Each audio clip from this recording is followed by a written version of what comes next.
أعوذ بالله السميع العليم من الشيطان الرجيم. بسم الله الرحمن الرحيم، وصلى الله على سيدنا محمد وعلى آله وصحبه وعلى من اهتدى بهديه إلى يوم الدين. أما بعد، السلام عليكم ورحمة الله تعالى وبركاته. أما بعد، لي الشرف العظيم أن أقرأ عليكم موضوعا فيما يتعلق بالعائلات والقبائل والعروش التي توجد بولاية الوادي الجمهورية الجزائرية الديمقراطية الشعبية. واليوم الحلقة الثانية فيما يتعلق كما قلنا بالقبائل والعائلات والعروش التي توجد بولاية الوادي. وهذه اليوم الحلقة الثانية، وسأشرع اليوم فيما يتعلق بالمصاعبة. المصاعبة هذه هي قبيلة من القبائل التي توجد بمدينة الوادي. والموضوع هو كالآتي.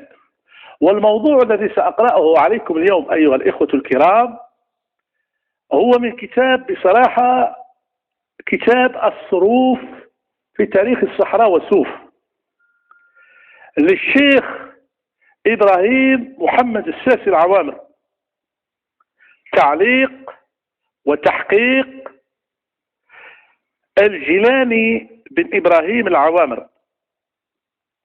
والموضوع هو كالآتي: المصاعبة الذي جرى على الألسنة في الأزمنة الأخيرة، إن هذا الشعب يسمى المصاعبة، واختلفوا في سبب تسميته بذلك. فالبعض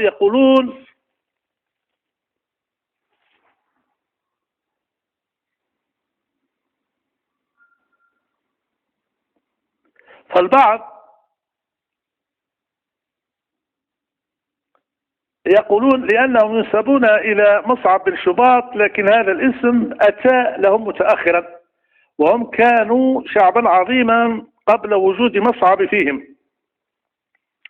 قال الشيخ العدواني إن مصعب اثنان أخوان، أحدهم يقال له الأعور والآخر يقال له التاجر. أما الأعور فهو من ولد همام بن فطاسة البدوي، وأما التاجر فهو ولد عمر بن أبي بكر بن سعد بن لؤاء بن المسعود الصحابي.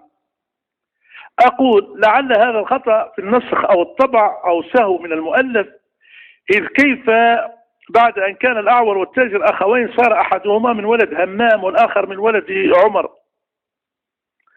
وهب؟ إن الإخوة كانت من قبل الأم فقط، فكيف يشتركان في الاسم مع اضطراب نسب الثاني؟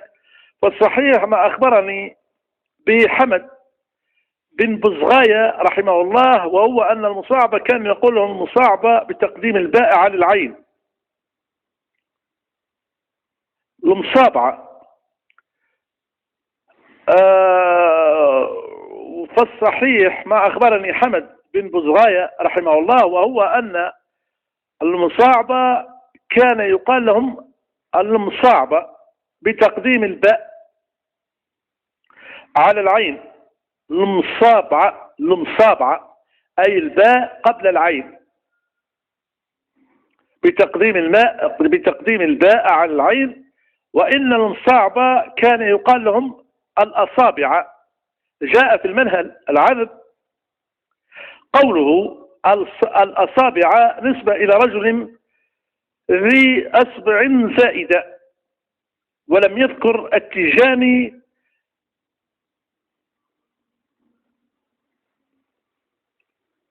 ولم يذكر النجاني أو التيجاني لأي بطن ينتسبون. وورد في كتاب الشريشي الكبير قوله ذو الأصبع هو القائل غدير الحي من عدوان إلى آخر أبيات الشعر المعروفة. ثم قال وهو ابن قيس بن صعصعة بن طرود بن فهد بن عمرو بن قيس علان، وشعب الأصابع أو المصاعبة أو المصاعبة ينقسم إلى 4 قبائل، وهي الشبابطة والقرافين والعزازلة والشعامبة، وسيأتي تفصيل الجميع إن شاء الله تعالى. قبيلة الشبابطة ينتسبون إلى شباط المتقدم ذكره، وقال القدماء إنهم من العرب الذين دخلوا وادي صوف عقب سيدي منصور وأولاد أحمد، وفيهم بعض أهل تكسبة القديمة من زناتة. وتنقسم قبيلة الشبابطة إلى 12 وعميرة. العميرة الأولى الشراردة، سموا بذلك لشدة نفرتهم من الناس وشرودهم، وهم 6 فصائل أصلهم من توزر. أظنهم الشراردة الأصل تاعهم من توزر، وتوزر هذه تابعة إلى الجمهورية التونسية. وتبعد على فكرة، وتبعد توزر عن مدينة الوادي بحوالي 160 كيلومتر. 160 كيلومتر تبعد هذه مدينة توزر على مدينة الوادي تقريبا شرقا، وهي شرقي مدينة الوادي، ولاية الوادي. الأول المداخلة، والثانية لروابح، والثالث أولاد قريش، والرابع أولاد حمى الطالب، والخامس أولاد عثمان، والسادس المنانعة، ويقال لهم أيضا أولاد مناعي، وكلهم دخلوا وادي صوف جملة حسب قول القدماء. العاملة الثانية أولاد بوجديد، نسبة إلى جدهم بوجديد الذي جعل البناء الجديد في تكسبت التي كانت بوضع غوط الدواب الآن وهم المغيبة. وتنقسم هذه العاملة إلى 6 فصائل، 2 أصليتان، وهما الأولى أولاد حمانة، والثانية أولاد البغالي، ومع الأخيرة أولاد دهانة النموشي. و4 ملحقات، هي الأولى أولاد حمادي أصلهم من بني سليم، والثاني أولاد صابر بن عسكر بن حمادي أصلهم من بني سليم، والثاني أولاد صابر بن عسكر بن حميد بن هبيب بن بهنة بن سليم بن منصور، وهم الصوابرية. وقد انتسب هؤلاء إلى أولاد بوجديد بالمصاهرة. الثانية المراغنية، نسبة إلى سيدي مراغني الرجل الصالح المقبور الآن بمحل تعبده بسحن المصر. وذهب الناس بنسبهم مذاهب شتى، فمنهم من يقول إنهم من الطوارق تصاهروا مع أولاد بوجديد، وحين ضاق المجال بهم نزلوا بالصحن المذكور فخدموا ضريح سيدي مرغني ونسبوا إليه. ومنهم من يقول إنهم من بني مرغني بن صابر المذكور آنفا، وإنما أبدلت العامة ميم الاسم بالنون فصار مرغني مثل اسم الشيخ الصالح فظنوا أنه منه. أقول رأيت في الجزائر كتابا بخط القلم اسمه كتاب السلسلة الوافية والياقوتة الكافية أو الصافية، اشتبه علي ذلك، مقتطف من الجمهرة الكبرى، وكتاب التحقيق في النسب الرفيق، وكتاب الاعتبار وجواهر الاعتبار، وكان على كتاب السلسلة الوافية هذان ختمان قديمان لم تتبين في كتابتهما منسوبا للشيخ أحمد بن أبي القاسم العشماوي مؤلفا عام 1784 للميلاد، ذكر فيه نسب المراغنية بما نصه. وأما المراغنية بنو يوسف بن مخلوف فجدهم اسمه الحسن بن القاسم بن عبد الكريم بن إبراهيم بن عبد العزيز بن عمر بن سليمان بن عيسى بن إدريس بن عبد الله الكامل بن الحسن المذمى إلى آخره. أقول وبعد أن كان المراغنية في أولاد بوجديد تصاهروا مع أولاد مياسة واختلطوا بهم، فصاروا الآن يذكرون في عديده مع أولاد حمد. وسيدي مراغني المنصور هو جدي من جهة الأم، لأنه ما حقق الله النسب الرابع. العوامر أبناء سيدي عامر بن صالح بن محمد بن أحمد بن محمد بن عبد الله ابن عبد الرحمن بن يعلى بن عبد العلا بن أحمد بن محمد بن عمر بن سليمان بن أحمد بن محمد بن إدريس الأصغر بن إدريس الأكبر بن عبد الله الكامل بن الحسن المثنى بن الحسن الصبط بن سيدتنا فاطمة الزهراء بن سيدنا ومولانا سيدنا محمد صلى الله عليه وسلم. أقول انحصر نسل بني عامر الواديين في أبنائه، وهم محمد الذي قدم بعضهم من غير عقب وبعضهم عقب، وهم عمار وإبراهيم وأحمد وعلي. فمن الأول محمد الذي مات من غير عقب وعلي ولم يعقب أيضا، ومن الثاني محمد السادس وقت وهو أبي اللهم حقق النسب، ومن الثالث بالقاسم، ومنه أحمد، ومنه البشير المفقود الآن، ومن الأخير محمد، ومنه عمر، ومنه علي الذي مات من غير عقب ومحمد، ومن هذا محمد وعمر ومصباح والحسين، وقد انضم العوامر لأولاد مجديد بالمصاهرة. العميل الثالث الشويحة ينسبون إلى شيحة وهو مل يقرب وهو مل بقرب جبل أوراس لنزولهم به زمنا عند دخول العرب أرض إفريقيا، ثم أتوا إلى وادي يوسف واختلطوا بالشبابطة وتصاهروا معهم. وهم من بني رياح بن أبي ربيعة بن نهيك بن هلال بن عامر بن صعصعة بن معاوية بن بكر بن هوزان بن منصور بن عكرمة بن خصفة بن قيس علان، لوجود ما يدل على ذلك فيهم، إن سمعت من بعضهم دعوى القرابة مع بعض الرياحين. وتنقسم هذه العاملة إلى 3 فصائل، وهي الصوالح والكعوب والذرايعة، وكلهم دخلوا وادي سوف متأخرين، وإنما ذكرتهم هنا تتميما لقبيلة الشباطة والله أعلم. العميلة الرابعة العيايدة، هذه العميلة تقدم نسبها في أولاد حمد، إذ هي قطعة منهم وهم أولاد مجهول، لكن الآن تصاهروا مع الشباطة وصاروا من عديدهم. العميلة الخامسة الأبالي، هم أولاد بالي بن فرحات بن سليمان، يتصل نسب بالفصائل الملحقة مع العوائم المتقدم ذكرهم. وتنقسم هذه العميلة إلى 4 فصائل، 3 أصليات وهي الأبالي وأولاد القيطة وأولاد الدودي ومن انتمى إليهم، و1 ملحقة وهي الأماطرية، أصلهم من ماطر وهي بلدة من أعمال إيالة تونس، أتوا متأخرين فانضموا لهؤلاء بالمصاهرة، وأكثرهم الآن انتقلوا إلى نفطة واستوطنوها، ولم يبقى بعميش منهم إلا القليل. العميلة السادسة الأعليات، هم أولاد علي بن صمودة بن حمدان، أصلهم من بلدة الحضر التي بوسط مخيل توزر الآن غربا منها، ويقال إن نسبهم يتصل ببني همام. أقول ويدل على ذلك قرابتهم في بني رواد منهم، خاصة خلافا لمن يزعم أنهم من العرب الغرابة والله أعلم. العميلة السابعة الأمامنا، سميت هذه العميلة بذلك لأن جدهم كما قال القدماء كان غير مسلم ثم آمن غير مسلم ثم آمن وحسن إسلامه، وسمي عبد الله المؤمن. وقيل أيضا إنه كان من حلفاء بني مزروع الذين في جبل الظاهر، وكان يقال لبنيه من هؤلاء أحد بالوادي، بل كلهم في عميش والله أعلم. العميلة الثانية المساعية، هم أولاد المسعي بن إسماعيل بن باعلي، أصلهم من إباضة مزاب. أتى جدهم عام الجماعة الكبرى، وبلغني أنهم إلى الآن لا يسمون عليا، والعهد بذلك عن القائل، وقد عدل جدهم عن الاعتزال حين خالط أهل سوف فصار سنيا والله أعلم. العميرة التاسعة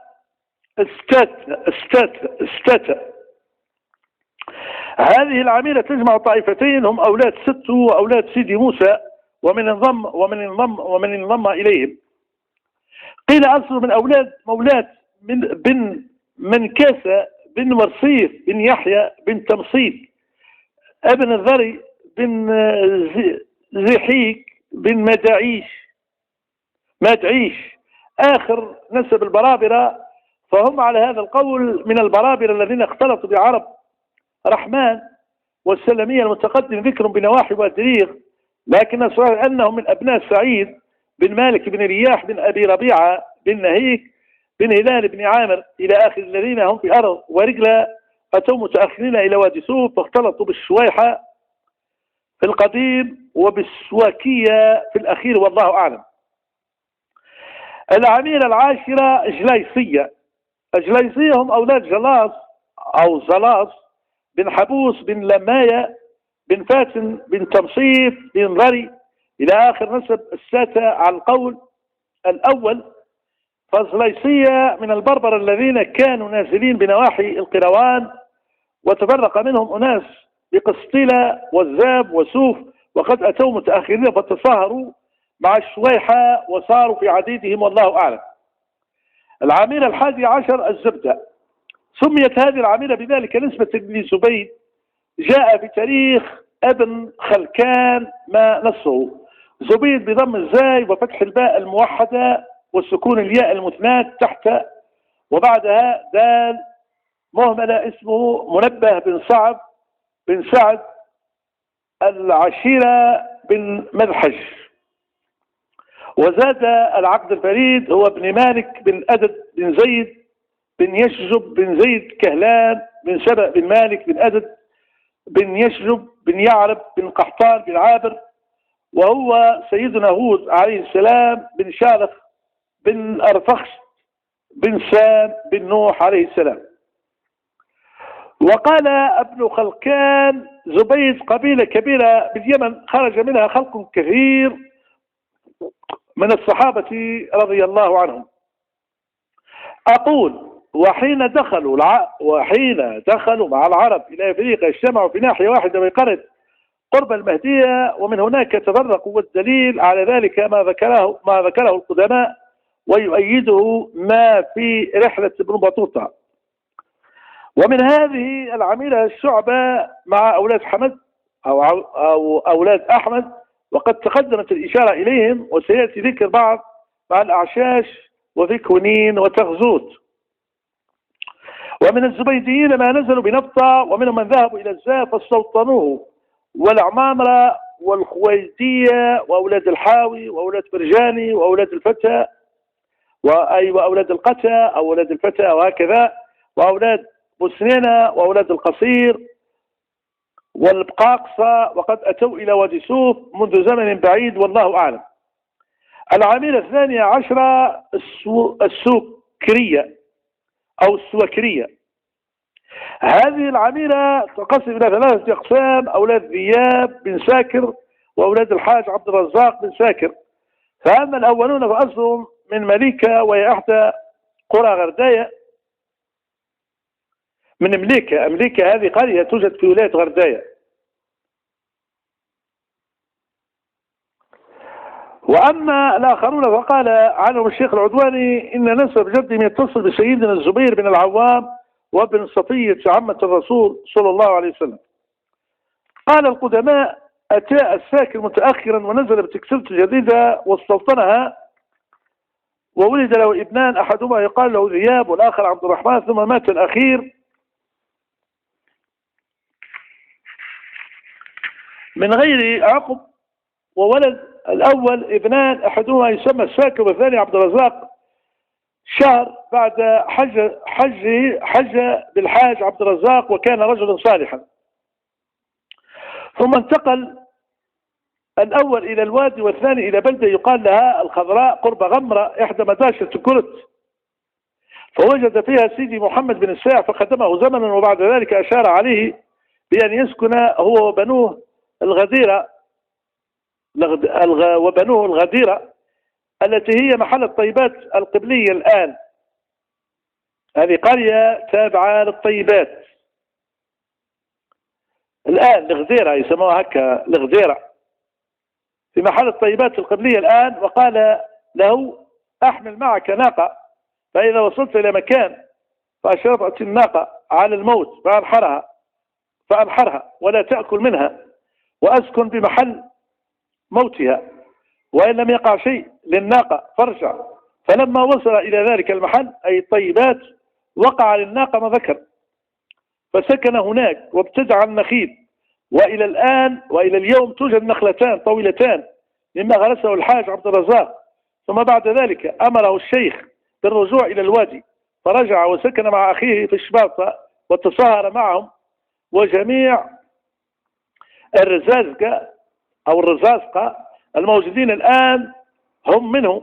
وضم لهؤلاء 4 طوائف، 2 من الزاب و2 من الجريد، فالأوليان هم أولاد شريف وأولاد حميدة بن سعد، وكل طائفة من هاتين تنسب لنفسهم الشرف، وحسب قول القدماء إنها من أولاد عامر الذي بنواحي سيدي عقبة، فهم إخوة سعيد السابق ذكرهم، وأما الأخريات فهما أولاد الداب وأولاد العمودي، وقد أتوا في الزمن القريب بالنفطة.